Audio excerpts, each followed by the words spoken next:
majesty. Worship his majesty.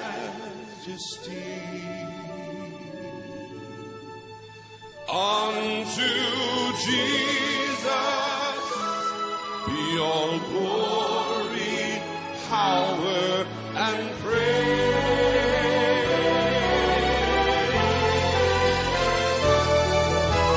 Majesty, kingdom, authority,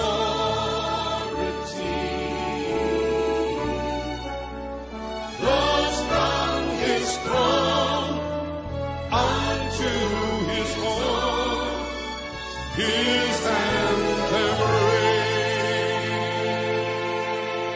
Halo, selamat datang di Rain School. Hari ini kita akan belajar mengenai mendengarkan suara Tuhan. Kita akan belajar mengenai bagaimana caranya kita bisa hidup dalam tuntunan Tuhan, hidup secara akurat sesuai dengan apa yang Tuhan mau. Nah, untuk kita bisa hidup sesuai dengan cara dan apa yang sudah ditetapkan Tuhan dalam kehidupan kita, penting sekali untuk kita bisa belajar dan mengenali suara Tuhan dalam kehidupan kita. Nah, suara Tuhan itu adalah sesuatu yang seharusnya bukan sesuatu yang asing dalam kehidupan kita. Firman Tuhan berkata bahwa domba-dombaku mengenal suaraku. Mengenal suaraku. Jadi adalah sebuah ketetapan Tuhan untuk kita sebagai umat Tuhan. Mengenal suaranya. Justru harusnya menjadi sebuah pertanyaan yang kita pertanyakan. Seandainya suara Tuhan bukan hal yang familiar buat kita. Ketika kita masih bertanya-tanya apakah itu sudah, seharusnya itu yang menjadi kondisi yang tidak normal dalam kehidupan kita. Nah, saya ingin membawa teman-teman sama-sama mengerti terkait dengan suara Tuhan. Karena mendengarkan suara Tuhan adalah sesuatu hal yang memang penting dan adalah ketetapan Tuhan sendiri. Kita mulai dalam Ulangan 32 ayat yang ke-11 mengajarkan kita dan memberitahukan kepada kita seperti ini. Kita bisa teman-teman catat dan kita baca dari Ulangan 32 ayat yang ke-11. Laksana Raja Wali menggoyangkan, membangkitkan isi sarangnya, melayang-layang di atas anak-anaknya, mengembangkan sayapnya, menampung seekor, dan mendukungnya di atas kepaknya. Demikianlah Tuhan sendiri menuntun dia, dan tidak ada Allah asing menyertai dia. Berjalan dalam tuntunan Tuhan dengan mendengar suaranya adalah harapan dan keinginan semua orang percaya. Adalah harapan dan setiap anak-anak Tuhan untuk bisa berjalan sesuai dengan tuntunan Tuhan dalam kehidupannya. Namun sangat disayangkan, kondisi hari-hari ini, gereja, anak-anak Tuhan, memiliki persepsi yang salah mengenai tuntunan Tuhan. Mereka berpikir bahwa kalau Tuhan menuntun, pasti kehidupannya baik-baik saja. Pasti kehidupannya berjalan dengan mulus. Pasti kehidupannya tidak mengalami kesukaran dan kesulitan. Ini adalah pemahaman yang sesat. Ini adalah pemahaman yang gak akurat sesuai dengan apa yang Tuhan mau. Justru kita butuh mendengarkan suara Tuhan karena kita butuh tuntunannya. Kita butuh tuntunannya untuk bisa menghadapi segala persoalan. Hari-hari ini kita mengalami pandemi. Dan pandemi ini begitu menakutkan buat banyak orang bahkan. Bahkan buat gereja-gereja Tuhan hari-hari ini seperti diolok-olok oleh pandemi ini. Nah, justru pandemi ini seharusnya mengingatkan kita bahwa kita butuh suara Tuhan. Kita butuh suaranya menuntun kita, membimbing kita, membawa kita ke tempat di mana Tuhan mau kita berkemenangan. Tuhan mau kita memiliki kemampuan yang cukup menghadapi persoalan, menghadapi segala sesuatu yang menantang kita. Ulangan 32 ayat yang ke-11 dan ayat yang ke-12. Kalau teman-teman baca, kalau teman-teman bisa lihat bahwa sebenarnya ini mengajarkan untuk kita bisa merubah paradigma kita mengenai tuntunan Tuhan. Tuntunan Tuhan bukanlah supaya kita hidup baik-baik saja. Tapi tuntunan, kita belajar mengenai suara Tuhan. Kita perlu mendengar suara Tuhan. Itu semuanya bertujuan satu, yaitu supaya kita bisa melatih. Karena Tuhan ingin melatih diri kita. Dan kita bersepakat dengan Tuhan bahwa kita perlu berlatih. Berlatih apa? Seperti anak Raja Wali dilatih oleh inangnya, oleh orang tuanya, oleh sang inang, dilatih. Gimana caranya?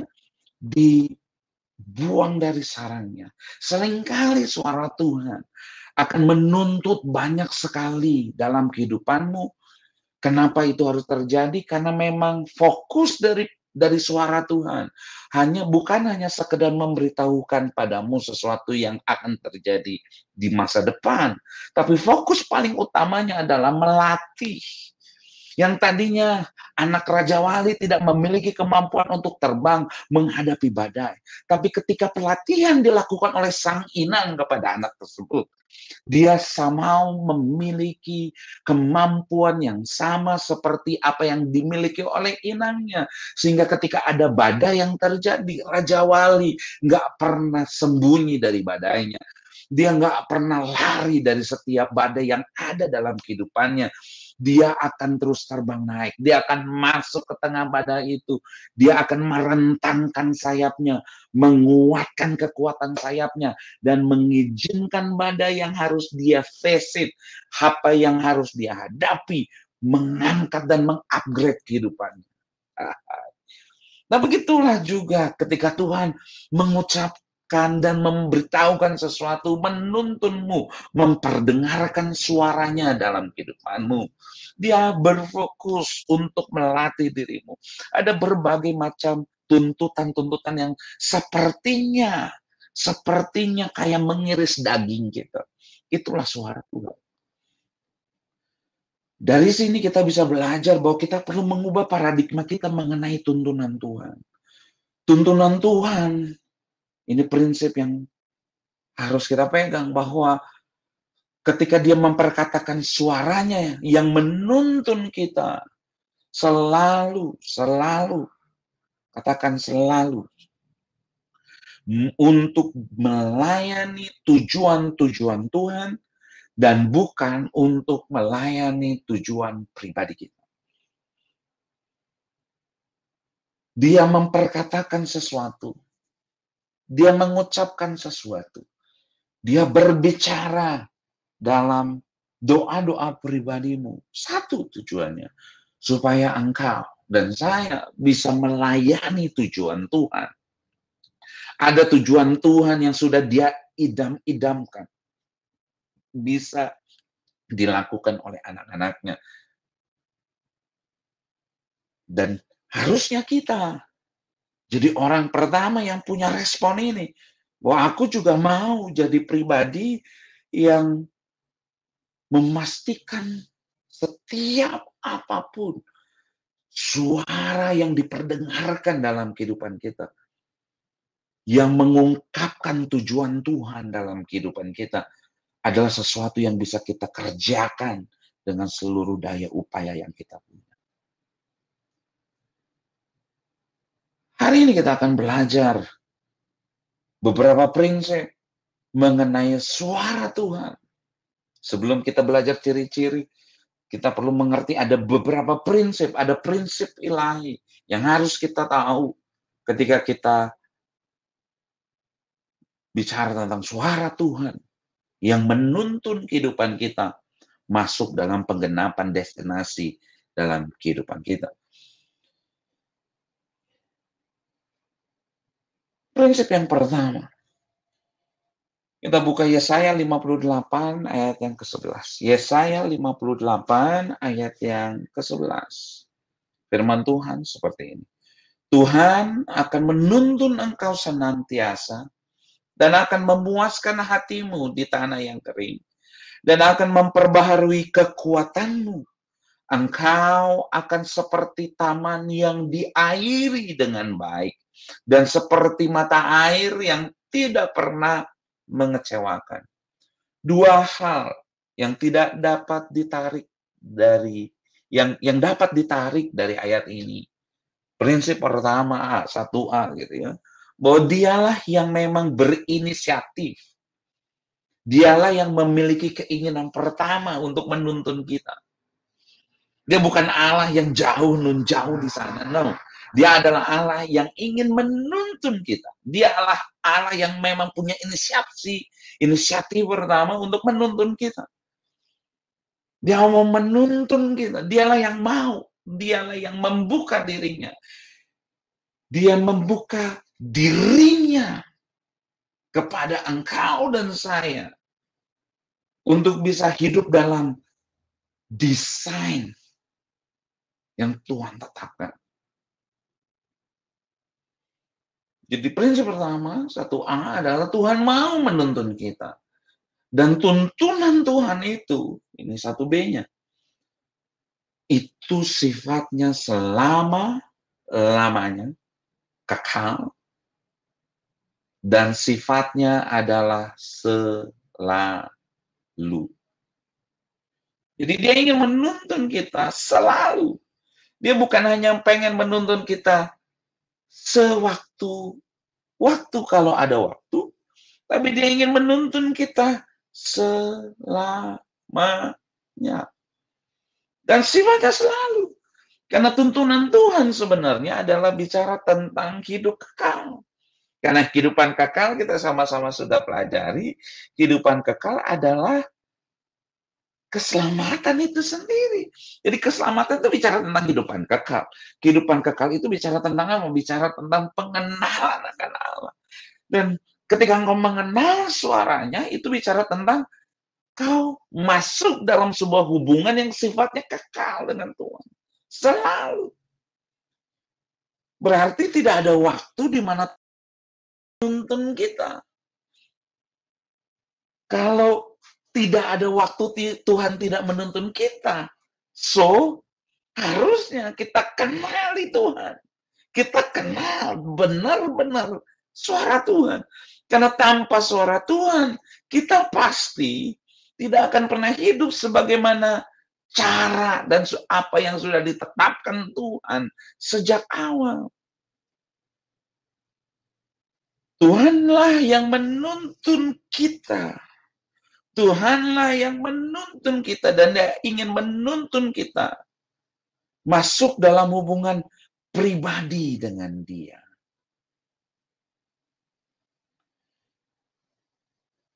Tidak ada waktu di mana Tuhan tidak menuntun kita. Tuhan selalu menuntun kita.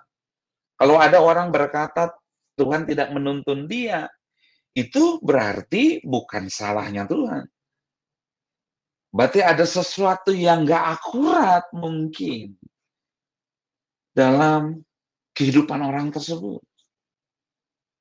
Karena pada prinsipnya Tuhanlah yang ingin. Dan kalau Tuhan ingin, Dia tidak akan pernah mengingkari perkataannya. Tuhan tidak sama seperti manusia. Tuhan tidak sama seperti perkataan-perkataan manusia yang nggak bisa dipegang. Ketika Tuhan berkata-kata firman Tuhan, perkataannya tidak akan pernah kembali dengan sia-sia. So he never menarik lagi perkataannya, enggak. Ketika dia bilang dia ingin menuntunmu, dia ingin membawamu. Itu bicara bahwa dialah yang ingin menuntun. Prinsip yang kedua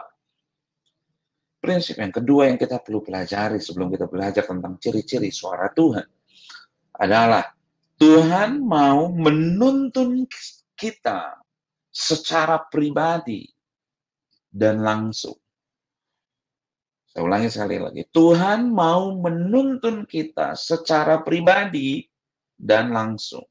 Dari Ulangan 32 ayat yang ke-12. Saya nggak usah baca, teman-teman bisa catat. menunjukkan bahwa sebenarnya Tuhan sendiri yang akan menuntun kita. Dialah yang ingin memimpin tanpa perantaraan. Ini adalah kehendak Tuhan sejak manusia diciptakan. Kenapa manusia diciptakan serupa dan segambar? Karena memang dia mengimpikan manusia yang adalah gambaran dirinya ada di atas muka bumi ini. Ada di atas muka bumi. Dia mendambakan itu terjadi. Nah, manusia jatuh, tapi manusia sebelum jatuh, dia berjalan bersama-sama dengan Tuhan. Berjalan seirama, seiringan dengan Tuhan. So, manusia diciptakan memang untuk berjalan bersama dengan Tuhan. Berjalan dalam tuntunan Tuhan sejak awal. Dosa masuk, merusak rancangan itu, merusak desain itu. Nah, saya percaya bahwa ketika engkau sudah belajar, beberapa waktu lalu kita belajar tentang kepenuhan keselamatan, bicara tentang kepenuhan Roh Kudus, sesi 1 dan 2. Kita udah belajar banyak di situ. Salah satu yang dipulihkan adalah desainmu. Sebagaimana Tuhan pertama kali menciptakan manusia untuk bisa berjalan bersama dengan Tuhan, adalah desain yang juga dikembalikan dalam kehidupanmu. Saya berdoa buat setiap engkau yang mendengarkan rekaman ini. Kalau engkau hari-hari ini merasa engkau sudah jauh dari Tuhan, dengarkan ini baik-baik. Allah mengampunimu ketika engkau mau mengaku dosamu, mengakui kesalahanmu, mengakui apa yang selama ini membuat engkau gagal. Dengarkan ini baik-baik. Roh Kudus yang ada di sini juga ada di kamarmu, di tempat kamu berada, menjamamu, mengubahkan engkau dan menghadirkan, memulihkan pemulihan dalam kehidupanmu sehingga engkau pulih, engkau bisa kembali kepada desain awal ketika manusia diciptakan. Dan engkau bisa kembali memiliki kuasa yang sama. Engkau bisa memiliki kuasa yang sama untuk bisa kembali lagi berjalan bersama dengan Allah. Kau nggak perlu lagi khawatir. Kau nggak perlu lagi takut.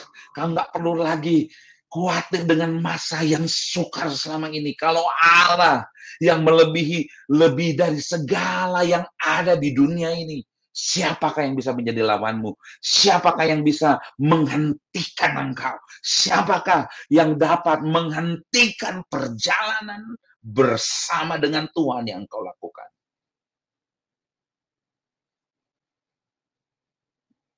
Dia Allah yang ingin menuntun kita.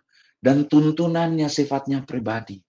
Tuntunan yang diberikan Tuhan, suara yang memang akan diberikan, diperdengarkan dalam kehidupan kita. Sifatnya pribadi. Sifatnya spesifik. Dia akan beriterasi. Ya, saya percaya ada suara Tuhan. Kitab Wahyu menjelaskan ada suara Tuhan yang sifatnya korporat, kolektif dalam sebuah jemaat. Ada yang seperti itu. Tapi ada juga yang kita perlu juga pelajari bahwa Tuhan juga ingin menuntun secara pribadi. Sebelum Tuhan menuntun secara kolektif, Dia ingin menuntun kita secara pribadi. Dan saya percaya, siapapun yang mendengarkan ini, dengarkan ini baik-baik. Bahkan di sekarang, di waktu yang sekarang, Tuhan menuntunmu. Tuhan memperdengarkan suara. Ada banyak pikiran-pikiran yang sepertinya datang. Dan itu mungkin ada yang bicara tentang resiko. Mungkin itu bicara tentang kamu selesai dari saat ini, perlu minta maaf kepada seseorang. Kamu selesai dari acara ini, telepon orang tuamu. Mungkin ada suara-suara yang seperti ini, yang sifatnya perintah. Pegang itu sebagai suara Tuhan, karena itu adalah suara tuntunan yang akan membawamu masuk dalam kehidupan, dalam dimensi yang berbeda. Yang ketiga,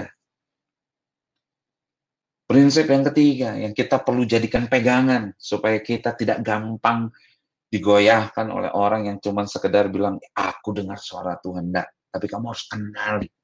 Sama seperti Ayub, yang cuma tahu di awal-awal sebelum dia menderita, cuma tahu pengenalan akan Tuhan dari kata orang. Tapi penderitaan, bagaimana dia menjalani kehidupannya bersama dengan Tuhan, membuat dia bisa mengenali Tuhan, mengenali itu anak Allah. Dia bilang, dulu aku kenal Tuhan, sekarang aku kenal dari Tuhan sendiri. Haleluya. Saya percaya engkau dan saya pun harusnya bisa menikmati hal yang sama seperti dengan yang dialami oleh Ayub. Kau bisa mengenali Tuhan, bukan hanya dari kata orang, bukan hanya dari kata saya, tapi pribadimu, kamu bisa kenal. Nah, prinsip yang ketiga, ketika kita bicara tentang suara Tuhan yang menuntun kehidupan kita. Tuhan tidak menuntun kita dengan paksaan, tapi dengan kelembutan. Dia selalu over the option. Kepadamu kuperhadapkan berkat, kutuk, kehidupan, dan kematian. Tapi aku menasihatkan kamu untuk pilihlah kehidupan. Tuhan selalu memberikan pilihan demi pilihan. Kenapa? Karena keputusan untuk memilih adalah salah satu ciri orang dewasa. Keputusan untuk kita bisa memutuskan dengan cara yang benar adalah memperlihatkan kedewasaan iman yang kita punya. Haleluya. Prinsip yang ketiga, Tuhan tidak menuntun kita dengan paksaan, tapi dengan kelembutan. Mazmur 32 ayat yang 8 dan 9. Mazmur 32 ayat yang ke-8 sampai yang ke-9. Aku hendak mengajar dan menunjukkan kepadamu jalan yang harus kau tempuh. Aku hendak memberi nasihat, mataku tertuju kepadamu. Janganlah seperti kuda atau bagal yang tidak berakal, yang kegarangannya harus dikendalikan dengan tali les dan kekang. Kalau tidak, ia tidak akan mendekati engkau. Tuhan berkehendak untuk menuntun kita dengan matanya sendiri. Matanya itu bicara tentang direction, itu bicara tentang arah kehidupan. Sehingga dia berkehendak untuk menuntun kita dengan sebuah arah, ada tujuannya. Dia pasti akan mengarahkan kita untuk benar-benar hidup sesuai dengan yang memang dia dambakan. Artinya menuntun dengan kelembutan yang menuntut pengertian dari pihak kita sebagai umatnya. Dia pasti akan kasih pilihan, dan yang dia ingin kembangkan adalah dia ingin supaya kita punya pengertian, kita punya pemahaman yang naik, pemahaman yang terus bertumbuh dalam pengertian, karena kepada pengetahuan ditambahkan pengertian dari pihak kita, sehingga kita memiliki kemampuan yang cukup dan kita bisa berlatih untuk apa? Untuk bisa memutuskan. Tuhan tidak mau menuntun kita seperti nuntun kuda dan bagal, dibilang, yang harus dipaksa untuk dapat mengerti. Enggak. Dia akan menuntun dengan benar-benar kelembutan. Dia akan kasih, mungkin suaranya tegas, tapi tidak pernah memaksa. Karena bicara tentang taat pada suara Tuhan, itu bicara tentang apakah hidupmu akan bisa berdampak atau tidak. Itu tergantung kehidupanmu. Itu tergantung pilihan-pilihan yang kamu buat.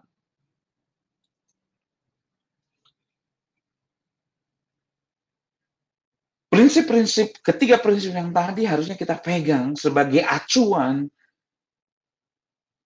sebagai pegangan, sebagai sudut pandang untuk kita bisa memandang secara lebih fokus pada tujuan kenapa Tuhan mau memperdengarkan suaranya untuk menuntun kita seperti yang digambarkan, seperti yang sudah didesain sejak awal Ulangan 32 ayat yang ke-9 sampai yang ke-14 menceritakan banyak hal, menceritakan beberapa prinsip kepada kita untuk kita benar-benar hidup sesuai dengan tuntunan Tuhan. Tetapi bagian Tuhan ialah umatnya. Ulangan 32 ayat 9 sampai 14. Tapi bagian Tuhan ialah umatnya. Yakub ialah milik yang ditetapkan baginya. Didapatinya dia di suatu negeri di padang gurun, di tengah-tengah ketandusan dan auman padang belantara. Dikelilinginya dia dan diawasinya, dijaganya sebagai biji matanya. Laksana Raja Wali menggoyang bangkitkan isi sarangnya, melayang-layang di atas anaknya, mengembangkan sayapnya, menampung seekor, mendukungnya support di atas kepaknya. Demikianlah Tuhan sendiri menuntun dia. Dan tidak ada Allah asing menyertai dia. Ini prinsip yang keempat.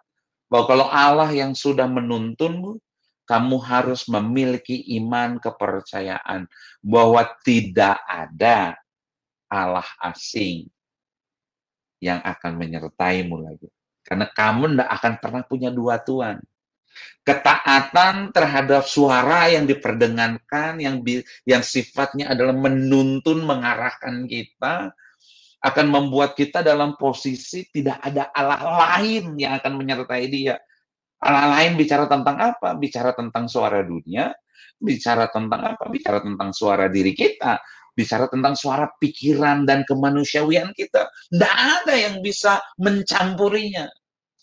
Kalau kamu mengizinkan suara Tuhan mengucap, terucap, terdengar dengan kuat dalam kehidupanmu dan kau responi dengan akurat, maka kehidupanmu ada dalam tuntunan Tuhan sendiri. Dan tidak ada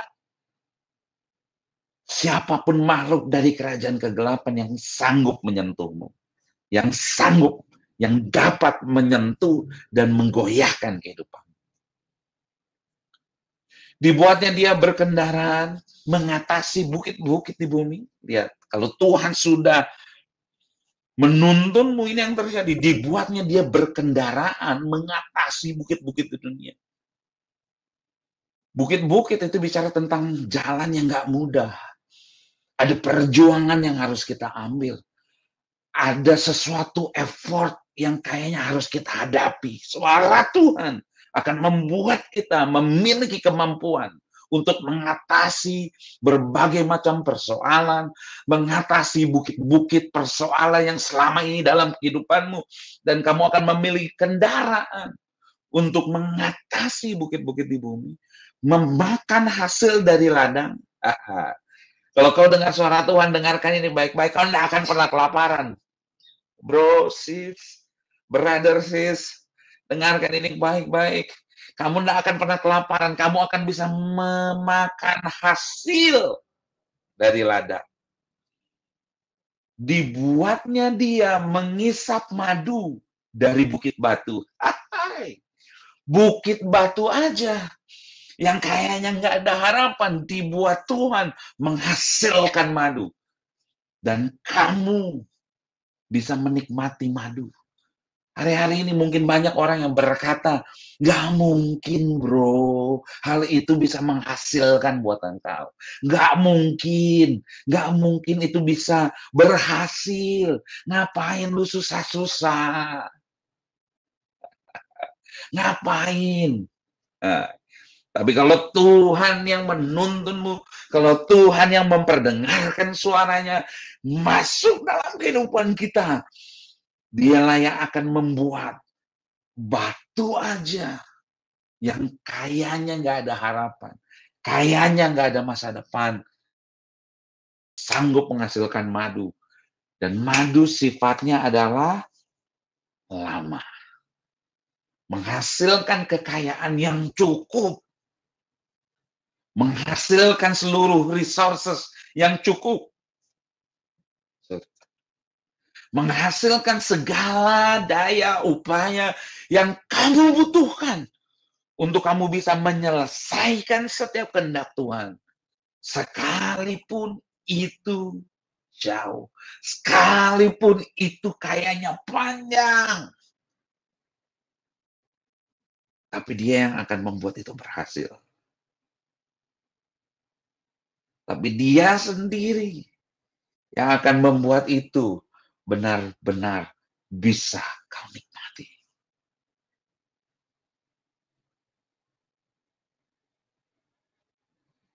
Dan minyak dari gunung batu yang keras, kamu akan bisa ngegoreng, masak. Ini bicara tentang level yang baru, bukan cuma sekedar makan, tapi kamu bisa memberi makan. Masak itu bicara tentang mengelola keuangan, mengelola resources, mengelola segala sesuatu.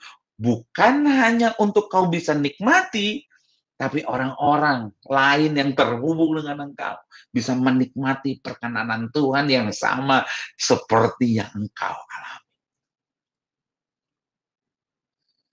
Minyak dari gunung batu yang keras, dadih dari lembu sapi dan susu kambing domba, dengan lemak anak-anak domba, bagian-bagian terbaik yang gak bisa dinikmati selama ini Tuhan preserve.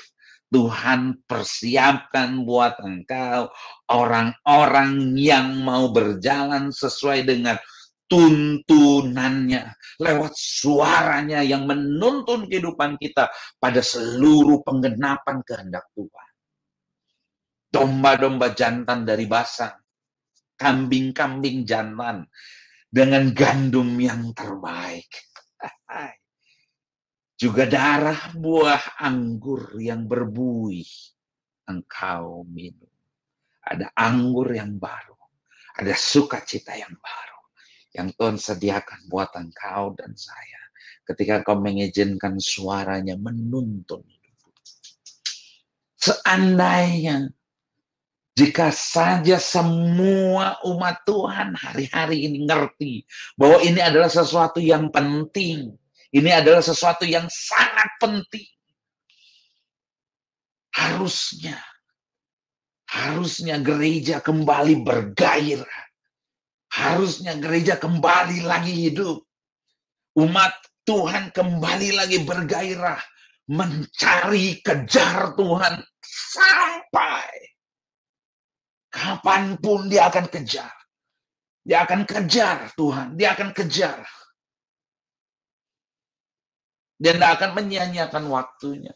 Dia nggak akan menyia-nyiakan waktu hanya karena menebak-nebak apakah ini jalan Tuhan atau enggak. Enggak. Seandainya umat Tuhan mengenal suaranya, umat Tuhan tidak akan pernah ada dalam kondisi kacau balau. Mari latih dirimu. Saya ingin setiap engkau juga bisa melatih dirimu. Ini adalah kehendak Tuhan. Ini adalah keinginan Tuhan sendiri. Seharusnya kita hidup dalam pusat pemikiran ini. Dialah yang ingin menuntunmu. Dialah yang ingin membawamu masuk dalam kehidupan yang benar-benar ada dalam atmosfer Tuhan.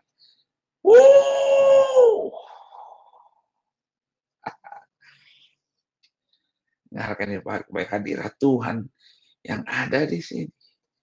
Juga ada di tempatmu, dimanapun engkau berada. Terima hadirat Tuhan itu, terima.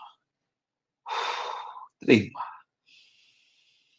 Terima dalam nama Yesus Tuhan. Wow, haleluya, haleluya, haleluya. Tujuan kenapa dia ingin suaranya diperdengarkan untuk menuntun kita, menjadikan kita memiliki tuntunan Tuhan. Bukanlah supaya kita hanya untuk memindahkan kita dari satu titik ke titik yang lain. Tapi Tuhan ingin supaya kita menemukan beberapa hal. Yang pertama adalah supaya kita menemukan identitas kita di dalam Dia yang sebenarnya. Yang kedua, supaya kita mengetahui potensi apa yang kita punya di dalam diri kita. Yang ketiga, supaya kita semakin mengenal dan bergantung kepadanya. Kita hanya mengandalkan Tuhan. Karena kalau Tuhan tidak menuntun, kalau Tuhan tidak memperkatakan suaranya dalam kehidupan kita, nggak mungkin kita bisa menghadapi berbagai macam persoalan di dunia ini. Yang keempat, supaya kita dapat bertumbuh dalam kehidupan kita. Yang kelima, supaya kita dapat mengembangkan kemampuan eksplorasi kita. Sehingga kita bisa bertumbuh menjadi maksimal di dalam Dia. Bertumbuh dalam kedewasaan. Mature. Karena kita punya hubungan yang kita sudah jalankan bersama dengan Tuhan. Yang keenam, kenapa kita juga perlu ngerti suara Tuhan yang menuntun kita. Tujuannya adalah supaya kita terlatih untuk dapat mengatasi badai kehidupan. Sama seperti Raja Wali tadi. Kau terlatih. Ketika ada badai datang, kau tidak menjadi kowardis. Kamu tidak menjadi generasi pengecut.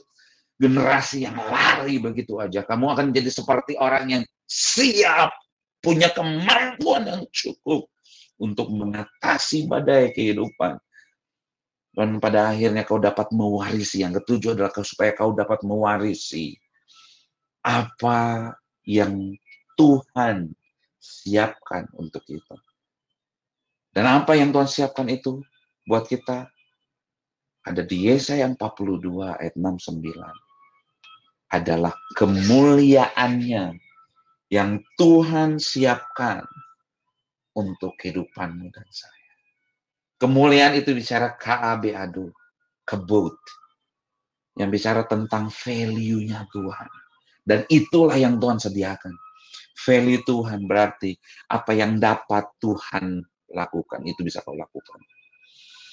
Ini bicara tentang apa? Itu bicara tentang pemulihan. Itu bicara tentang kau kembali mengalami Tuhan. Kau kembali mengalami seluruh perkenanan Tuhan.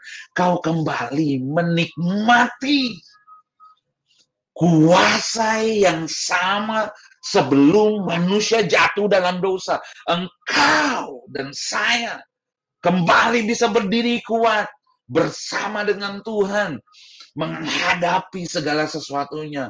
Kau mewarisi semua yang Tuhan siapkan untuk engkau. Kau siap menerima segala sesuatu yang Tuhan sudah siapkan dalam kehidupan kita. Apa yang selama ini Tuhan siapkan? Bukan lagi menjadi sesuatu yang jauh di depan, tapi menjadi sesuatu yang dapat kita nikmati, dapat kita terima, menjadi bagian yang tidak dapat terpisahkan lagi dalam kehidupan kita. Haleluya. Setelah mungkin dengar ini, kau mungkin bertanya kepada saya, Pak, Kak, Bang, terus gimana caranya saya tahu dan belajar suara Tuhan dan kehendak Tuhan yang menuntun itu?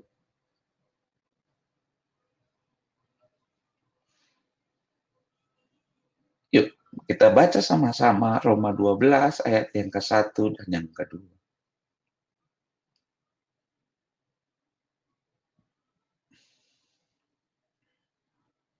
Roma 12 ayat yang ke-1 sampai yang ke-2.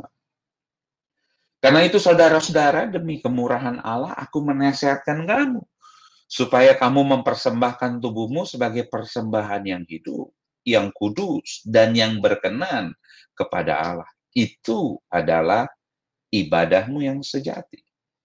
Janganlah kamu menjadi serupa dengan dunia ini, tetapi berubahlah oleh pembaruan budimu, sehingga kamu dapat membedakan manakah kehendak Allah, apa yang baik, yang berkenan kepada Allah, dan yang sempurna.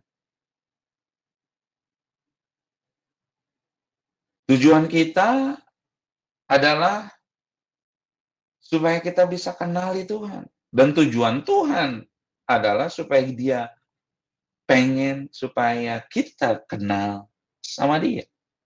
Tuhan kita adalah Tuhan yang menghendaki kita untuk mengetahui kehendak-Nya dan hidup serta berjalan dalam kehendak-Nya.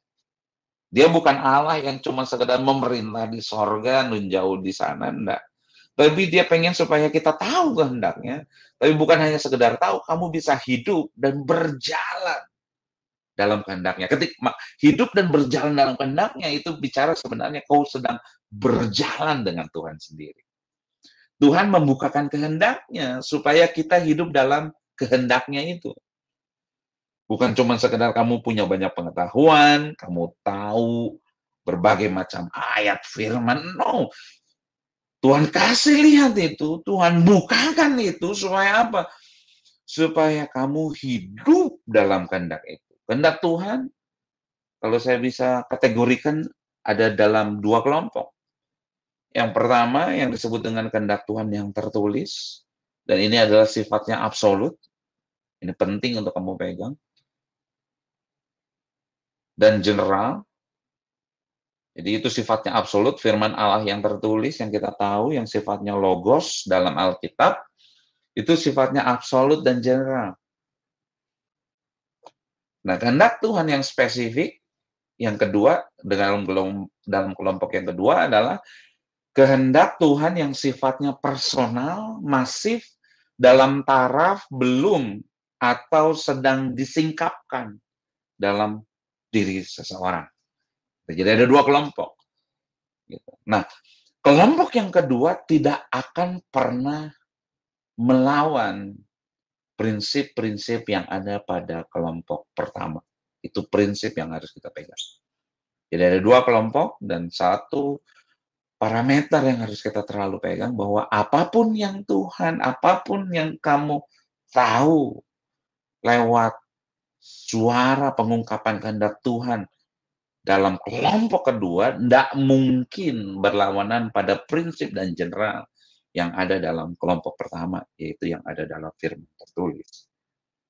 Ini penting kita tahu supaya kita bisa menghindarkan berbagai macam kesesatan yang terjadi hari-hari ini, karena merasa bahwa kalau dia mendengarkan suara Tuhan, dia tidak perlu lagi baca firman. No. Itu pemikiran yang sesat, pemikiran yang tidak alkitabiah, yang harus kita buang. Pertama-tama untuk bisa kenal suara Tuhan, kamu harus tahu firman. Karena perkataannya mengubahkan logos menjadi rema. Nah, nanti saya akan bahas itu. Nah, kita buka Yohanes 15 ayat yang kelima dan yang ketujuh. Yohanes 15 ayat yang kelima. Yohanes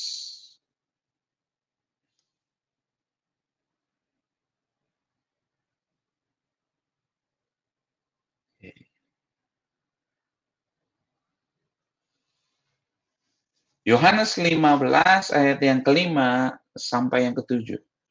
Akulah pokok anggur dan kamulah ranting-rantingnya. Barang siapa tinggal di dalam aku dan aku di dalam dia, ia berbuah banyak. Sebab di luar aku kamu tidak dapat berbuat apa-apa. Barang siapa tidak tinggal di dalam aku, ia dibuang keluar seperti ranting dan menjadi kering. Jadi kamu di luar Tuhan, kamu pasti jadi ranting dan kering. Kenapa kehidupanmu hari-hari ini kering? Menjawab, karena kamu di luar Tuhan. Banyak orang bertanya, Bang, kenapa ya doa saya kering? Karena kamu di luar Tuhan. Amin. Barang siapa tidak tinggal di dalam aku, ia dibuang keluar seperti ranting dan menjadi kering. Kemudian dikumpulkan orang, dan apa disebut situ? Dan dicampakkan ke dalam api lalu dibakar. Kenapa engkau harus terus mengalami yang namanya pergumulan, siklus iblis? Terus-terusan melewati dapur perapian. Seakan-akan, seakan-akan. Kayaknya begitu terus. Dapur perapian pembentukannya begitu terus. Isunya sama terus. Pengendalian, rasa ingin memaafkan. Semuanya berputar pada isu yang sama terus.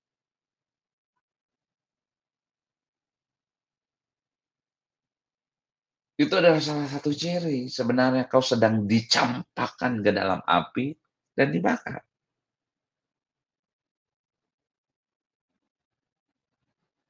Karena dapur perapian, yang bicara adalah pembentukan. Proses persiapan cuma sekali. Yesus mengalaminya sekali. Yusuf mengalaminya sekali. Tapi durasinya memang lebih panjang. Tidak berulang-ulang. Kalau itu terjadi berulang-ulang, berarti ada sesuatu yang salah mungkin. Yang harus kau benarkan. Ada sesuatu yang memang harus kau tanggulangi dalam kehidupanmu. Jikalau kamu tinggal di dalam aku dan firmanku tinggal di dalam kamu, mintalah apa saja yang kamu kehendaki, dan kamu akan menerimanya. So, prinsipnya adalah, jika kamu tinggal di dalam aku, dan firmanku tinggal di dalam kamu. Jadi, untuk mendengarkan suara Tuhan, yang kita perlu pelajari adalah kita perlu tahu firman. Kamu harus terus bertumbuh dalam pengetahuan akan firman yang kamu punya. Nggak mungkin gini, Tuhan menuntunku, tapi aku nggak tahu firman. Itu adalah mangsa paling empuk buat setiap penyesatan yang terjadi. So, makanya, yuk berlomba-lomba ketahui firman. Berlomba-lomba untuk kenali Tuhan. Berlomba-lomba untuk bisa kenal dengan Tuhan yang seutuhnya. Jangan izinkan dirimu sebegitu-begitu aja. Izinkan dia memimpin kehidupanmu. Izinkan dia membawamu pada dimensi yang berbeda. Supaya itu yang terjadi dalam kehidupanmu. Satu prinsip yang Tuhan bagikan kepada setiap orang percaya yang rindu untuk selalu menikmati anugerah, penyertaan, dan pemeliharaan Tuhan. Dan mengalami keberhasilan dalam hidup adalah dengan cara kita tinggal di dalam Dia. Dan kita memastikan firman-Nya tinggal di dalam kita. Selama kita bisa memastikan selalu ada dinamika roh dalam kehidupan kita. Dari waktu ke waktu. Dan rasa haus dan lapar akan Tuhan selalu ada dalam diri kita. Itu artinya kita sedang ada di dalam Dia. Saya ulangi sekali lagi. Selama kita bisa memastikan ada selalu dinamika roh di sini. Yang kayak bergejolak dalam kehidupan kita dari waktu ke waktu. Terus kau terus merasakan rasa lapar dan haus akan Tuhan. Rasa lapar dan haus akan Tuhan itu selalu ada di dalam diri kita. Artinya itu sebenarnya kita sedang ada di dalam Dia. Yang perlu kita lakukan kalau kita ada di dalam Dia hanyalah memastikan agar firman-Nya selalu tinggal dalam kehidupan kita. Gimana caranya memastikan firman-Nya selalu tinggal dalam kehidupan kita? Yaitu dengan konsep perenungan firman. Dengan ketika engkau memastikan berjalan dalam roh, dipimpin oleh roh. Nah, Alkitab mengajarkan gimana caranya kita bisa hidup dipimpin oleh roh. Ada rumus kimianya, betul? Ada beberapa dari engkau yang saat ini sudah sering mendengarkan saya mengajarkan. Berpikirlah dengan rumus BMASMSKP. Benar, mulia, adil, suci, manis, sedap didengar, apa yang disebut dengan kebajikan, dan patut dipuji. Pikirkan semua itu. Pikirkan itu. Berpikirlah dengan cara yang benar. Berpikirlah dengan cara yang akurat. Ketika ada sesuatu yang sepertinya kesusahan dalam kehidupan kita, jangan berpikir negatif. Dan juga jangan berpikir sekedar positif menurut dunia. Tapi ayo kembalikan semua porsinya sesuai dengan porsi Tuhan. Sesuai dengan porsi Tuhan. Dan apa itu porsi Tuhan? Berpikir yang benar. Berpikir yang mulia, adil, suci, manis, sedap didengar. Apa yang disebut dengan kebajikan dan patut dipuji. Pikirkan, izinkan hal-hal yang disediakan Tuhan tersebut memimpin hidupmu. Nah, kalau kau seperti ini, Tuhan bilang, apa saja yang kamu minta, apa saja yang kamu kehendaki, kamu pasti menerima saya. Pasti, katakan pasti akan menerimanya. Persoalannya sekarang sebenarnya kebanyakan orang Kristen berpikir bahwa ketika mereka pergi ke gereja pada hari Minggu, itu adalah saatnya mereka menerima firman.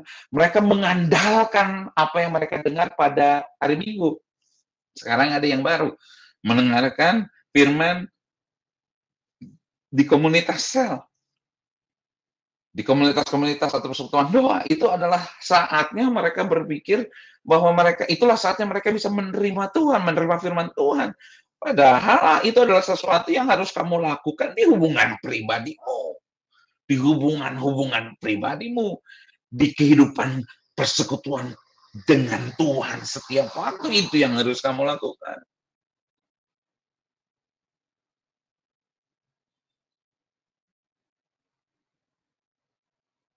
Padahal Yesus bilang bahwa manusia hidup bukan dari roti saja, tapi dari setiap firman yang keluar dari mulut Tuhan, dari mulut Allah.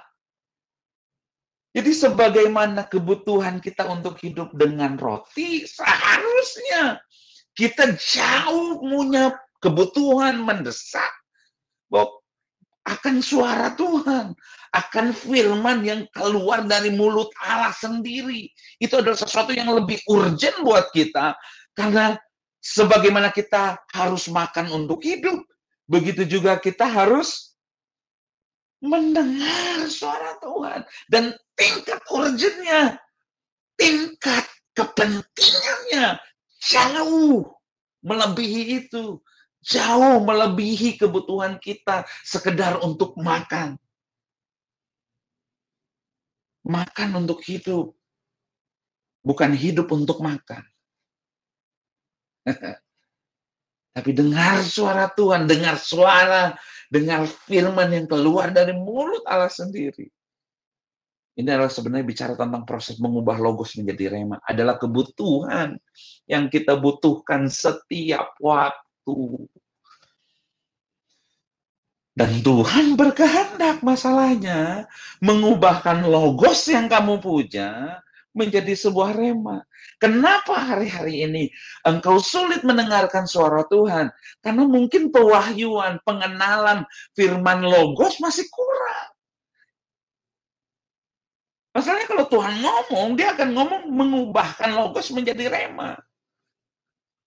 Kalau nggak ada firman, apa yang mau dirubah?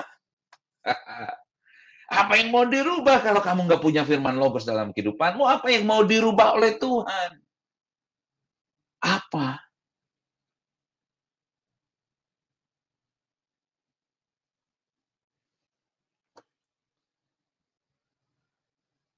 Firman seharusnya datang setiap hari. Firman yang keluar dari mulut Allah itu harusnya kita bisa nikmati dalam keseharian kita. Proses perubahan dari logos menjadi rema, karena tanpa rema kamu tidak akan pernah ngalamin kemerdekaan. Hanya perjumpaan dengan rema lah yang membuat engkau bisa menikmati seluruh kemerdekaan yang disiapkan sorga buat kehidupan.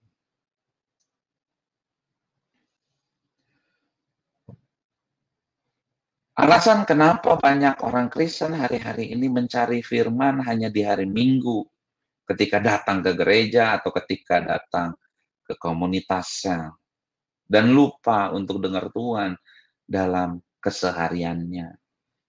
Karena mereka terlalu sibuk. Hal yang paling banyak menghalangi gereja Tuhan hari ini untuk bisa dengar suara Tuhan adalah alasannya sibuk. Makanya saya mau bilang, orang anak-anak Tuhan tidak pernah ditetapkan Tuhan untuk sibuk. Kamu harus seimbang. Kenapa kamu harus seimbang? Memberikan waktu kepada Tuhan untuk Dia berbicara dalam kehidupan. Alasan mengapa banyak orang Kristen hanya cari firman di hari Minggu, lalu hari Senin sampai Sabtu mereka tidak terima firman apapun. Satu, sibuk. Yang kedua, alasan paling banyak survei membuktikan orang Kristen hari ini tidak tahu bagaimana cara mendengarkan suara Tuhan. Atau ciri-ciri, kira-kira nih, kalau Tuhan ngomong tuh kayak apa ya? Hari ini yang masuk pada inti utamanya, kita akan belajar mengenai mendengar dan mengetahui ciri-ciri suara Tuhan yang menuntun kehidupan kita. Sehingga ekspektasi yang saya ingin bangun dari sini adalah kita akan dengan mudah mengenali ketika Tuhan berbicara dalam kehidupan kita.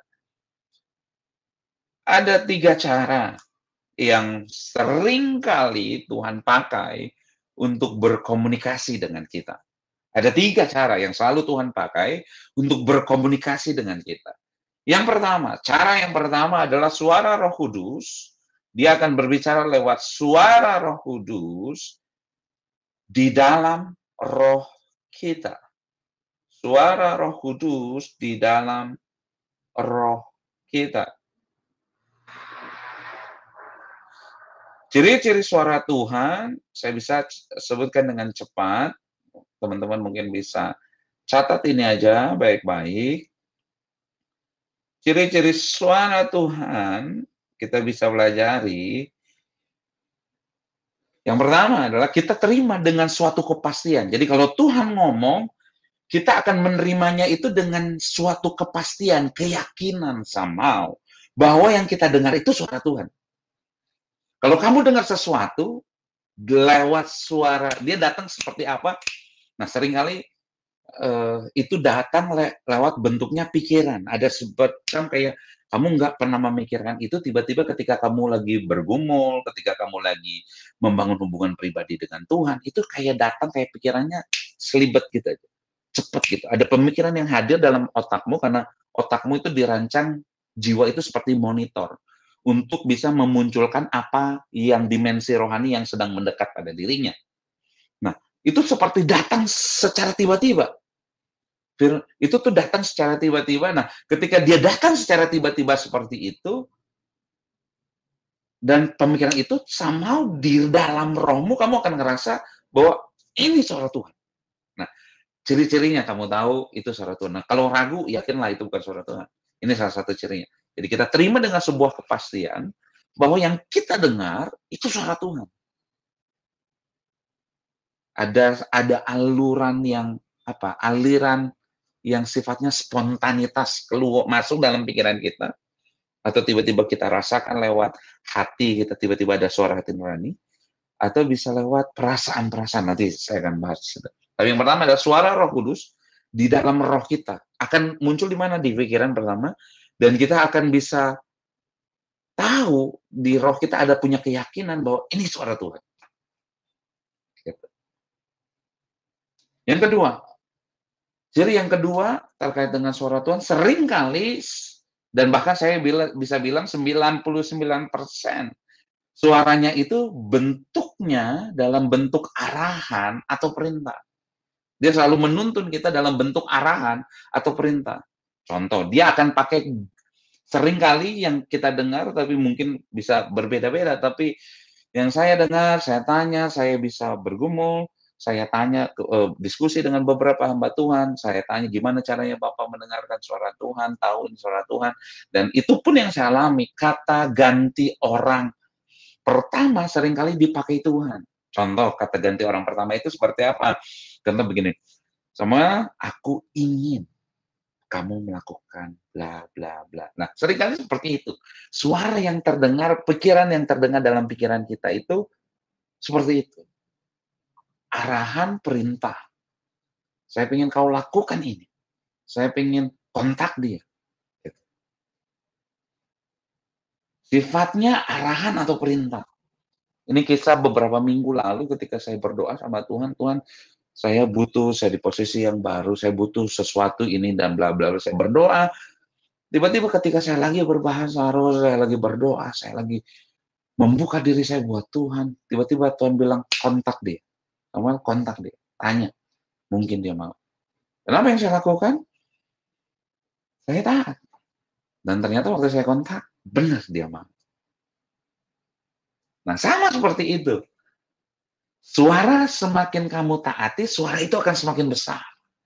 So, taati dengan mutlak, taati secara langsung. Jangan tunda-tunda, jangan keraskan hatimu. Taati dia, langsung, mutlak. Maka suara itu akan semakin kencang, suara itu akan semakin jelas, akan semakin menorehkan sesuatu dalam kehidupan. Seringkali berupa sebuah arahan dan perintah. Yang ketiga, kita bisa lihat suara Tuhan itu terdengar dengan penuh otoritas. Suara itu berotoritas. Nggak ada tuh keraguan sama sekali. Ketika kamu dengar suaranya, sama yang kamu dengar itu penuh otoritas. Kayak sebuah tohokan dalam hati. Tahu. Ya. Ada otoritas, ada suara yang benar-benar berotoritas. Oke. Yang keempat, suara itu terdengar dalam roh atau pikiran kita. Jadi ada beberapa yang mungkin nggak datang seperti pikiran yang spontan, tiba-tiba datang. Itu seperti kayak muncul di dalam roh kita. Roh itu apa? Hati nurani. Rasa apa? Intuisi kita dengan Tuhan. Intuitif. Sifatnya itu intuitif. Tiba-tiba datang dalam roh. Seringkali itu juga muncul lewat pemikiran-pemikiran yang sifatnya spontan. Yang kelima, suara Tuhan itu terdengar lebih keras dari pemikiran-pemikiran kita.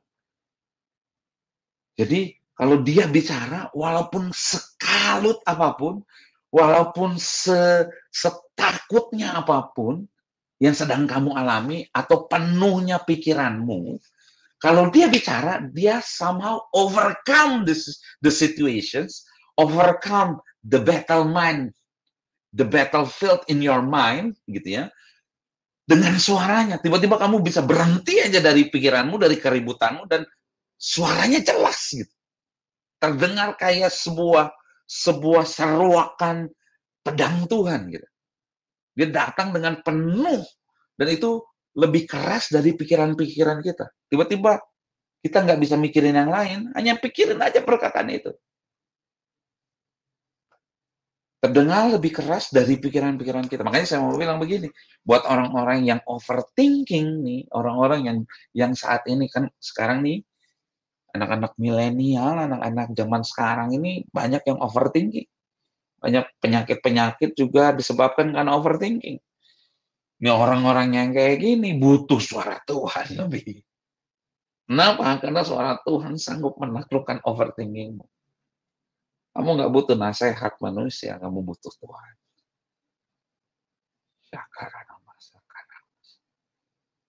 Ada beberapa engkau yang mendengarkan video ini, dengarkan ini baik-baik.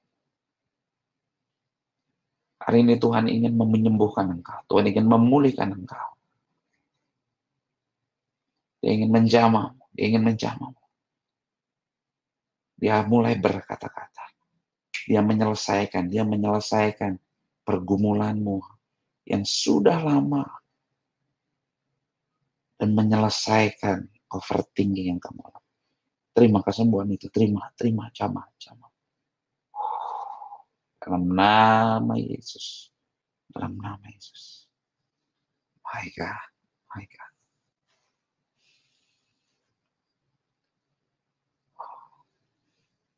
Kalau kau orangnya, mari bangkit berdiri. Bangkit berdiri. Tuhan belum selesai dengan engkau. Terima pengurapan itu. Terima pengurapan itu. Dia akan mulai berbicara. Dia akan mulai menuntunmu. Angkat tanganmu. Terima sekarang. Terima di tempat di mana kau berada. Dalam nama Yesus Tuhan. Dalam nama Yesus Tuhan. Dalam nama Yesus Tuhan. Aku mendengar ada beberapa orang yang sudah berdoa berulang kali sama Tuhan. Tuhan, aku mau selesai dari kebiasaan burukku untuk berpikir berlebihan. Dengarkan ini baik-baik. Tuhan menyembuhkan engkau hari ini. Ketika engkau mau datang sama Tuhan dan mau memberikan segala kekhawatiranmu, memberikan segala kekhawatiran dan kuk yang selama ini kamu bawa. Dengarkan ini baik-baik, Tuhan mengangkatnya dari engkau mulai hari ini. Dan Tuhan menyembuhkan engkau dengan total dalam nama Yesus. Dalam nama Yesus, terima. Terima sekarang, terima sekarang. Terima dalam nama Yesus. Terima, dia berbicara. Only one word. Cukup hanya dengan satu perkataan yang keluar dari mulut Allah menyelesaikan pergumulanmu. Dengarkan ini baik. Termasuk orang-orang yang saat ini punya kebiasaan buruk. Dengarkan ini baik-baik. Allah membebaskan engkau. Dengarkan, Tuhan mau berbicara freedom. Terjadi dalam kehidupanmu. Merdeka. Merdeka dari setiap keterpurukan dan keterikatan yang selama ini engkau alami. Dalam nama Yesus. Dalam nama Yesus, dalam nama. Terima Roh Kudus, terima Roh Kudus. Terima Roh Kudus. Dalam nama Yesus, dalam nama Yesus, terima Roh Kudus sekarang. Terima Roh Kudus. Dalam nama Yesus. Yesus. Kemerdekaan adalah bagian yang ditetapkan Tuhan buat engkau dan saya. Haleluya, haleluya. Suara Tuhan, saya lanjutkan. Yang keenam, suara Tuhan selalu selaras dengan prinsip firman yang kita pelajari. Cara kerjanya, suara Tuhan adalah mengubahkan logos menjadi rema. Hari-hari ini, mungkin ada di antara engkau yang selama ini tidak memiliki pengetahuan yang cukup terkait firman. Ambil keputusan hari ini. Buat keputusan untuk mau belajar firman. Datang sama Tuhan. Kembali sama Tuhan. Kembali sama Tuhan. Terima Roh Kudus. Terima jamahan Tuhan. Dia selaras dengan prinsip firman yang dipelajari. Mengubahkan firman logos yang kita tahu. Yang kita punya. Menjadi sebuah rema yang menuntun membawa kehidupan dalam kehidupan kita. Yang ketujuh. Suara Tuhan selalu berupa sebuah komunikasi yang progresif. Walaupun suara Tuhan yang kamu dengar terakhir itu mungkin adalah 5 tahun yang dulu, yang lalu, ketika dia mulai berbicara lagi dalam kehidupan, somehow itu akan sifatnya progresif dan melanjutkan. You will know. Kamu akan tahu. Dan tuntunannya nggak pernah terputus. So, kalau engkau hari ini pernah dengar, tapi tidak lagi mendengar, yuk balik sama Tuhan. Rendam dirimu sekali lagi dalam hadirat Tuhan. Izinkan dia mencetak ulang hidupmu. Menjadi pribadi yang berbeda. Selalu berupa sebuah komunitas yang progresif. Yang ke-8, suaranya itu tegas, tapi penuh kasih. Dia ngomong, dia penuh dengan ketegasan, tapi juga penuh dengan kasih. Suaranya membebat. Bukan hanya sekedar melatihmu, tapi dia juga membebat luka-luka yang kamu punya. Seringkali dia harus berbicara, harus membuka borok-borok dosa-dosa yang mungkin kamu punya, yang kamu coba sembunyikan dari orang, sering kali itu harus dibuka. Karena itu adalah luka borok yang sudah membusuk. Tapi kenapa dia harus lakukan itu? Karena dia mengasihi engkau. Tapi bukan hanya sekedar dia buka, tapi dia juga dia obati dengan perkataan-perkataan. Seringkali persoalan selesai hanya ketika Tuhan bilang, lakukanlah restitusi. Taati itu. Segera lakukan restitusi dengan siapapun yang Tuhan perintahkan. Lakukanlah restitusi itu. Tegas tapi penuh kasih. Yang ke-9, suaranya konstan dan pasti kamu sudah kenal itu. Kamu tahu mana itu suara Tuhan, mana suara Yesus, mana suara Bapa. Sekali kamu kenal, sekali kamu tahu, you will know itu adalah suaranya, dan kamu tahu secara spesifik. Bahkan kamu bisa membedakan lewat firman-Nya. Kamu bisa membedakan antara suara Tuhan dengan suara dirimu, bahkan dengan suara dunia, dengan suara setan apalagi. Yang ke-10, suara itu, ciri-ciri suara Tuhan sering kali terdengar seperti suara laki-laki. Kenapa? Karena Tuhan datang dalam bentuk dan wujud Yesus. Bukan bicara tentang gender, tapi ini sering kali seperti itu. Makanya kebanyakan orang-orang Kristen yang wanita lebih mudah mendengarkan suara Tuhan daripada para pria. Tapi sekali kamu kenal, kamu tahu ini suara Tuhan atau suara manusia. Sekedar suara manusia. Oke. Nah, itu cara yang pertama, yaitu lewat suara Roh Kudus dalam roh kita. Cara yang kedua, yang sering juga dipakai oleh Tuhan untuk bisa berbicara dengan kita, yaitu melalui kesaksian Roh Kudus. Kesaksian Roh Kudus di dalam roh kita. Kesaksian Roh Kudus di dalam roh kita.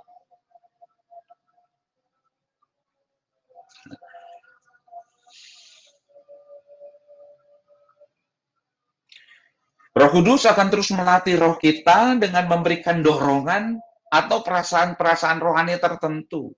Tujuannya adalah agar kita dapat meresponi dengan tepat berbagai macam perasaan dan hal-hal rohani yang terjadi di dalam roh kita. Sehingga kita bisa langsung terhubung dengan dimensi rohani yang ada di tengah-tengah kita. Nah, seringkali kesaksian Roh Kudus di dalam roh kita ini dalam bentuk apa? Dalam bentuk perasaan dan hal-hal rohani. Seperti misalkan kamu datang di satu tempat, tiba-tiba kamu ngerasa nih ada perasaan sesuatu yang nggak biasanya. Contoh, ada rasa berduka, ada seperti tiba-tiba kamu ngerasa ada sesuatu yang sepertinya kayak kosong, kering, atau seperti kayak ada sesuatu yang membuatmu kayak marah, dengki, amarah. Nah, itu sebenarnya adalah identifikasi yang kemampuan yang diberikan oleh Tuhan, dan itu adalah impresi roh dan suara roh sebenarnya yang membukakan kepadamu terkait dengan apa dimensi rohani yang sedang ada di sekitarmu. Gitu. Kamu even sampai kamu bisa merasa nih. Kamu bisa tahu nih, misalkan ada sesuatu yang aneh. Beberapa kejadian saya bahkan bisa mencium ada bau-bauan yang saya bisa cium lewat indera pencium saya. Contoh, misalkan kita bisa mendeteksi adanya aktivitas roh jahat di satu daerah. Itu bahkan sampai kita bisa cium, misalkan ada seperti terbakar, ada seperti yang bau asap yang kayaknya kita nggak suka, atau seperti kita tiba-tiba ada perasaan geram pada sesuatu yang nggak jelas. Nah, itu bukan cuma sekedar perasaan biasa, itu bukan cuma sekedar perasaan yang lewat begitu aja, tapi itu ada ungkapan kesaksian Roh Kudus dalam roh kita yang harus segera kita tindak lanjuti. Itu adalah itu supaya kita punya respon yang tepat. Contoh, bahkan ini bilang begini, kamu masuk ke tempat yang penuh dengan kenajisan, seringkali ketika kamu masuk ke situ ada banyak pikiran-pikiran porno datang. Nah, yang kamu lakukan itu jangan biarkan pikiran porno itu bersarang dalam pikiranmu, karena itu jatuh dalam dosa. Tapi ketika kamu mengidentifikasi ada yang seperti itu, kamu harus segera responi dengan cara apa? Kamu harus bergumul dan berdoa minta sama Tuhan kemampuan untuk menanggulangi setiap roh cabul yang mungkin ada dan bercengkram pada daerah tersebut. Nah, kamu harus lawan, kamu harus minta berbahasa roh lagi, minta anugerah, minta kekuatan. Dan seringkali, nah kamu harus taat, responnya sesuai dengan arahan dan tuntunan Tuhan. Nah, datang mungkin arahannya itu, tuntunan dan arahannya dalam bentuk pikiran. Pikiran yang sifatnya spontan. Ada waktu-waktunya kamu harus pergi. Nggak semua anjing yang lewat rumah kita ambil, potong, dan makan. Nah, gitu kalau orang Manado kan bilang begitu. Nggak semua. Tapi yang kamu harus tahu nih, mana yang harus kamu tengking, mana bagian yang memang nggak boleh ada di situ, apakah kamu memang harus ada dan melawan itu atau harus pergi. Tanya sama Tuhan, Dia yang akan menuntunmu secara spesifik. Nah, itu supaya apa? Supaya kita bisa berfungsi tepat sesuai dengan kehendak Tuhan. Cari tahu. Dan kita bisa mengenali, kamu punya kemampuan untuk bisa membedakan roh. Ada beberapa yang penuh dengan pemujaan berhala, kamu akan tahu spiritnya lain. You will know. Ada kesaksian Roh Kudus. Beberapa kali dalam sebuah ibadah, bahkan saya bisa merasakan ketika saya jadi pembicara, saya merasakan ada seperti ada sesuatu yang di perasaan saya ada di tubuh saya sakit di bagian tertentu. Itu bukan karena saya sakit. Tapi itu ketika saya tanya sama Tuhan, seringkali itu mengungkapkan ada beberapa jemaat di tempat itu yang punya masalah problem yang sama di area badan yang saya rasakan sakit. Nah, itu adalah kesaksian roh di dalam roh kita. Nah, kalau kamu taati dan kamu bilang dan tanya sama Tuhan, dan seringkali saya bisa melihat banyak sekali mukjizat terjadi hanya dengan ketika kita taat sesuai dengan tuntunan Tuhan. Itu. Itu supaya kita bisa mengenali dan membedakan roh-roh yang ada di sekitar kita, dan kita ditetapkan Tuhan untuk menjadi lebih daripada sekedar pemenang.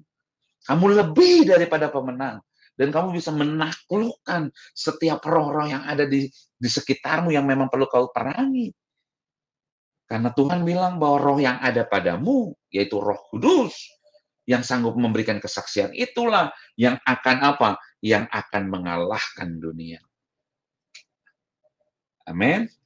Nah, cara yang ketiga seringkali yang dipakai oleh roh, oleh Tuhan, adalah melalui suara hati nurani kita. Ini yang ketiga, yang terakhir. Ketika Tuhan mempergunakan suara hati nurani kita untuk berbicara kepada kita, sering sekali suara hati nurani itu akan mengingatkan kita untuk tetap berjalan dalam kebenaran yang pernah kita pelajari. Dia, ini yang tadi saya bilang, mengubahkan logos menjadi rema. Konsep kerjanya Tuhan adalah mengubahkan logos menjadi sebuah rema. Menjadi sebuah kebenaran, bukan hanya kebenaran tertulis, tapi kebenaran yang Tuhan tuliskan langsung di hatimu. Kebenaran yang bisa menjadi bagian yang memberikan anugerah yang cukup untuk kamu bisa menang dari setiap pergumulan apapun.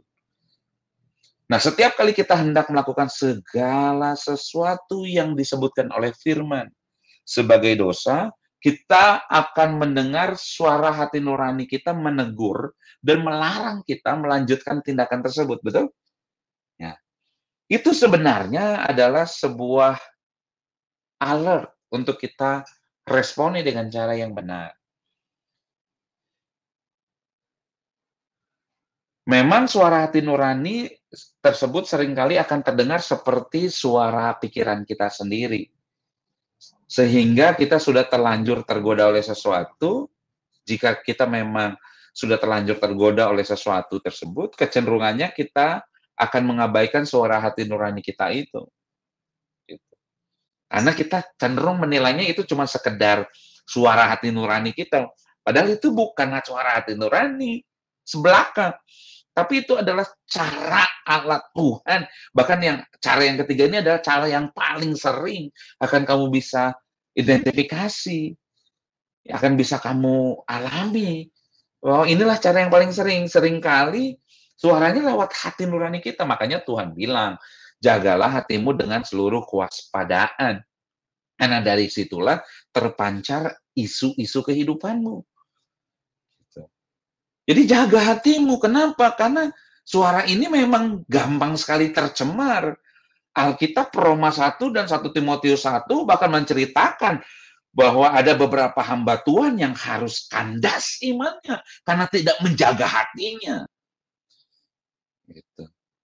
Karena semakin kita taat pada suara hati nurani kita, semakin kita akan bisa hidup memperkenan hati Tuhan.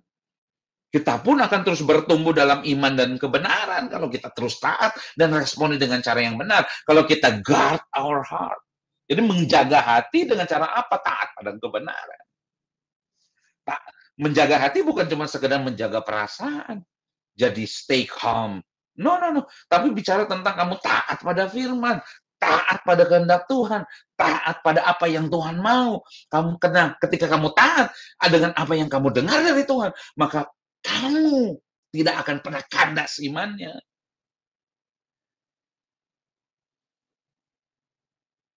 Ketidaktaatan kepada suara hati nurani akan mengakibatkan iman kita kandas seperti yang dialami, yang diceritakan pada Roma 1 dan 1 Timotius 1. Mungkin tidak setiap hari kita merasa Roh Kudus berbicara dengan jelas dalam roh kita. Tapi saya mau bilang, walaupun dia setiap hari menuntun engkau, tapi saya mau bilang, minimal, suara hati nuranimu yang kau jaga, yang kau pastikan ada firman, ada proses pengubahan firman logos menjadi rema, terus beraktivitas dalam rohmu, dalam hati nuranimu, maka ketika engkau terus mendengarkan dan mentaati suara hati nuranimu, kamu tidak akan dapat dengan mudah dibelokkan dari kebenaran dan kehendak Tuhan.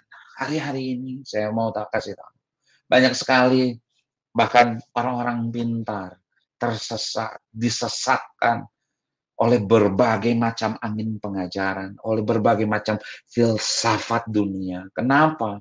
Bukan karena Tuhan tidak menuntun, bukan karena Tuhan tidak memberikan arahannya, tapi karena dia tidak menjagai firman yang sehat dalam kehidupan. Tidak menjagai, tidak taat, mentaati tuntunan yang diberikan oleh Roh Kudus. Hati nurani yang suci ini memang bisa tercemar. Penting adalah sebuah kepentingan yang sangat harus kita prioritaskan. Untuk menjagai hati nurani kita dengan terus melakukan perenungan firman dan persekutuan dengan Roh Kudus. Jagai hatimu dengan melakukan perenungan firman. Berbahagialah engkau yang merenungkan firman itu siang dan malam. Karena kehidupannya akan seperti aliran air sungai yang selalu berbuah pada musimnya. Itu bicara tentang apa? Bahwa tidak akan ada kekeringan terjadi dalam kehidupanmu. Dengarkan ini baik-baik. Kau tidak ditetapkan Tuhan untuk punya kehidupan yang kering, dan kering.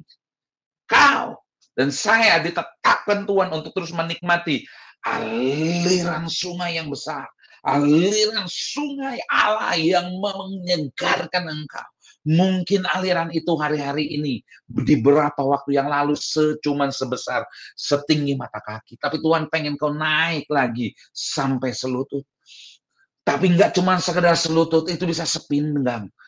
Dan bukan hanya sekedar sepinggang, pada saatnya aliran kehidupan Allah itu akan begitu melimpah keluar dari gereja Tuhan dan membuat kita bisa berenang bebas. Kau bisa mengikuti seluruh gelombangnya Tuhan.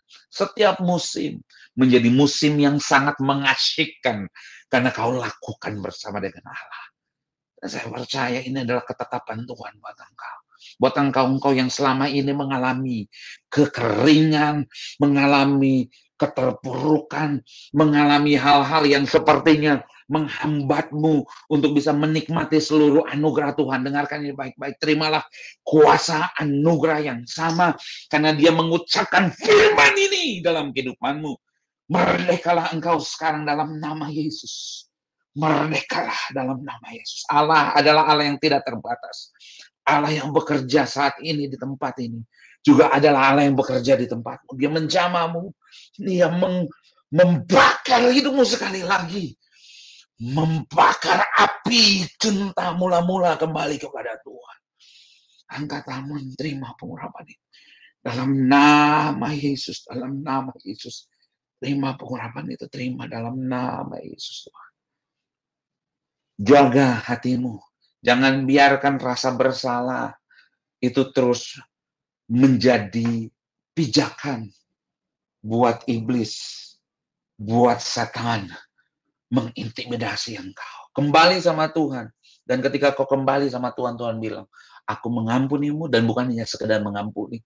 Dia menyucikanmu dari semua unsur dosa yang masih ada dalam kehidupanmu karena kesalahan. Haleluya, haleluya.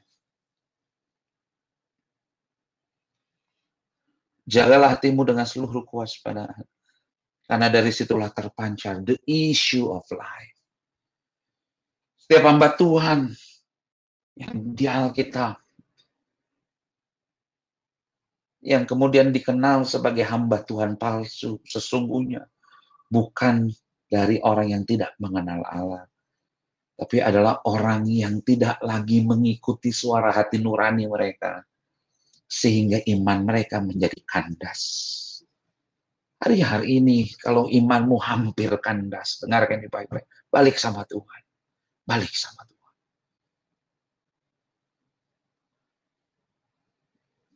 Balik sama Tuhan. Dia yang membalikan engkau untuk kembali pada seluruh apa yang Tuhan mau. Karena itu belajarlah untuk terus mengikuti tuntunan hati nuranimu. Hati nurani murni akan membuat engkau selalu dapat berjalan dengan Tuhan. Bahkan orang benar adalah orang yang berjalan lewat tuntunan hati nurani. Ketika hati nuraninya dijaga, perenungan firman, itu akan membuat dia bisa terus menikmati anugerah dan perkenanan Tuhan selalu ada dan tercurah dalam kehidupanmu. Saya selesai di sini. Saya berdoa supaya engkau benar-benar bisa menikmati seluruh kehendak Tuhan yang baik, yang berkenan dan sempurna terjadi dalam kehidupanmu. Mulai kenali suara Tuhan. Itu sering saya singkat, tapi saya tahu Roh Kudus akan terus bekerja dalam kehidupanmu, mengubahkan engkau menjadi pribadi yang baru. Saya berdoa. Mari kita berdoa. Bapa, kami bersyukur, kami berterima kasih buat setiap anak-anakmu yang mendengarkan suara Tuhan, yang mendengarkan video ini untuk belajar mengenai mendengar suara Tuhan. Izinkan mereka mengalami anugerah yang sama. Mereka bisa menikmati anugerah yang sama. Disingkapkan, dibukakan. Mereka kembali lagi bisa menikmati kasih yang semula. Karena hamba-Mu percaya ketika kau mempersuarakan suaramu lagi, maka hati yang berkobar-kobar buat Tuhan kembali ada dalam kehidupan mereka. Dan biarlah itu yang terjadi dalam kehidupan mereka di dalam nama Yesus Tuhan. Dalam nama Yesus, semua orang yang sakit disembuhkan. Semua orang yang terluka dibebat. Semua orang yang hari-hari ini terkekang oleh kutuk, oleh bondage. Aku berdoa suara Tuhan mematahkan semua kutuk itu. Dalam nama Yesus Tuhan. Dan aku berdoa, biarlah mereka bisa naik level, memahami dan menang dari setiap pergumulan yang ada selama ini dalam kehidupan mereka. Berdoa, nama Tuhan dipermuliakan seumur hidup mereka lewat kehidupan mereka. Mereka jadi kepala dan bukan ekor. Mereka akan benar-benar bisa mengenapkan setiap kehendak Tuhan dalam kehidupan mereka. Apa saja yang diperbuat oleh tangan mereka, dibuat Tuhan berhasil. Mereka akan terus terbang naik seperti Raja Wali muda, yang tidak pernah menjadi letih dan lesu, tapi terus menanti-nantikan Tuhan. Dan mereka akan terus mendapatkan kekuatan baru, yang segar, yang akan membuat mereka bisa menggenapkan dan menyelesaikan setiap assignment yang Tuhan sudah tetapkan dalam kehidupan. Di dalam nama Tuhan Yesus Kristus. Semua yang percaya katakan, amin. Amin. Selamat mengalami hari yang baru. Saya percaya ini adalah harinya Tuhan buat setiap engkau. So, jangan lewatkan lagi kesempatan ini. Daftar pada sesi-sesi Rain School selanjutnya, karena kita akan membahas hal-hal yang jauh luar biasa dari apa yang kita sudah pelajari hari ini. Oke, yang mau tahu modul silakan bisa langsung saja di rain.school. Kalian bisa lihat ada silabus, ada materi-materi yang memang sudah disiapkan, yang memang kalian ingin belajar spesifik di situ. Oke, see you in the next Rain School. Tuhan Yesus memberkati. Shalom.